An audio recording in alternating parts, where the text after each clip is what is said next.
वृंदावन, वह पवित्र भूमि जहाँ बालक श्री कृष्ण अपने मित्रों और गोपियों के साथ खेला करते थे।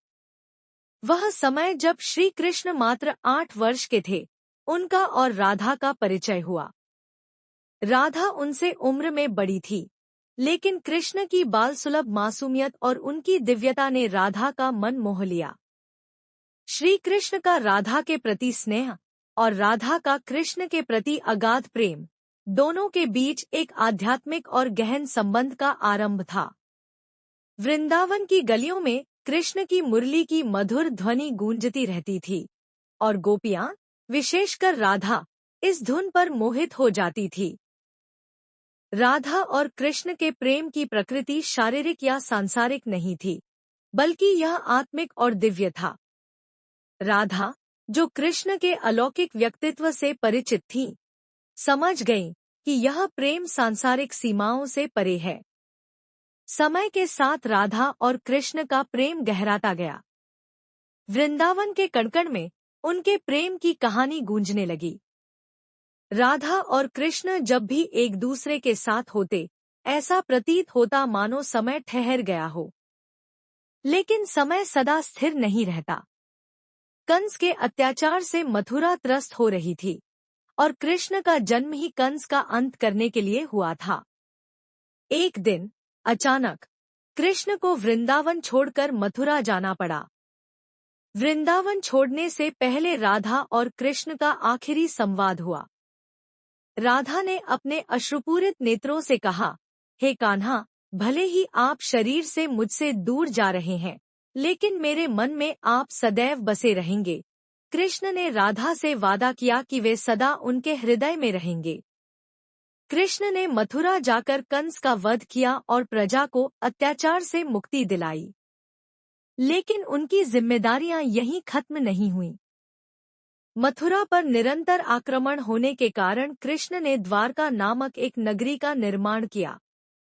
वहां वे द्वारकाधीश के रूप में शासन करने लगे। द्वारका में कृष्ण का जीवन राजसी था। उन्होंने रुक्मिणी और सत्यभामा से विवाह किया और अपनी प्रजा की भलाई के लिए कार्य किए। लेकिन उनके हृदय के एक कोने में राधा का स्थान स्थायी था। कृष्ण के वृंदावन छोड़ने के बाद राधा का जीवन बदल गया। परिस्थितियों के कारण राधा का विवाह किसी अन्य व्यक्ति से हो गया। उन्होंने अपने दाम्पत्य जीवन की सारी जिम्मेदारियों को निभाया, लेकिन उनके मन में कृष्ण के प्रति प्रेम कभी कम नहीं हुआ। राधा का प्रेम सांसारिक संबंधों से परे था। वे जानती थी कि उनका और कृष्ण का संबंध आत्मा और परमात्मा का है। उनकी भक्ति और प्रेम ने उन्हें इस संसार के सुख दुख से ऊपर उठा दिया। सभी सांसारिक कर्तव्यों से मुक्त होकर राधा ने अपने जीवन के अंतिम दिनों में कृष्ण से मिलने का निर्णय लिया। वह द्वारका पहुंची, लेकिन वहां उन्हें कोई नहीं जानता था। राधा ने कृष्ण से भेंट की।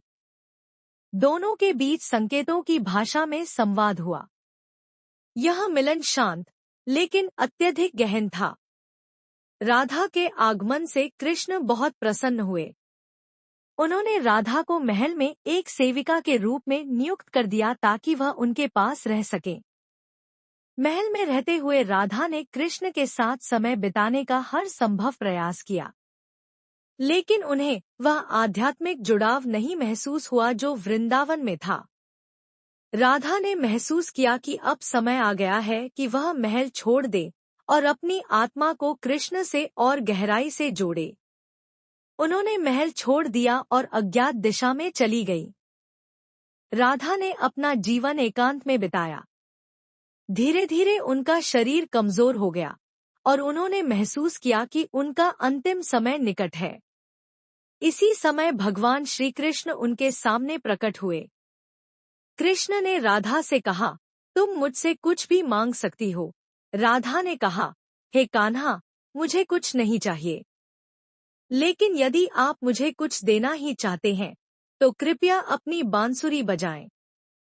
कृष्ण ने अपनी बांसुरी उठाई और मधुर धुन छेड़ दी। राधा ने इस धुन में अपने प्राण त्याग दिए। राधा की मृत्यु के बाद श्री कृष्ण ने अपनी बांसुरी तोड़ दी और उसे यमुना में फेंक दिया। उन्होंने निर्णय लिया कि अब वे कभी बांसुरी नहीं बजाएंगे। यह घटना श्री कृष्ण के प्रेम का प्रतीकात्मक अंत थी। हालांकि राधा और कृष्ण का प्रेम अमर था, लेकिन उनका भौतिक रूप से एक साथ होना संभव नहीं था। राधा और कृष्ण का प्रेम एक ऐसी कथा है जो हमें सिखाती है कि सच्चा प्रेम आत्मा का मिलन होता है, न कि केवल शरीर का। यह प्रेम सांसारिक बंधनों से परे है और इसे किसी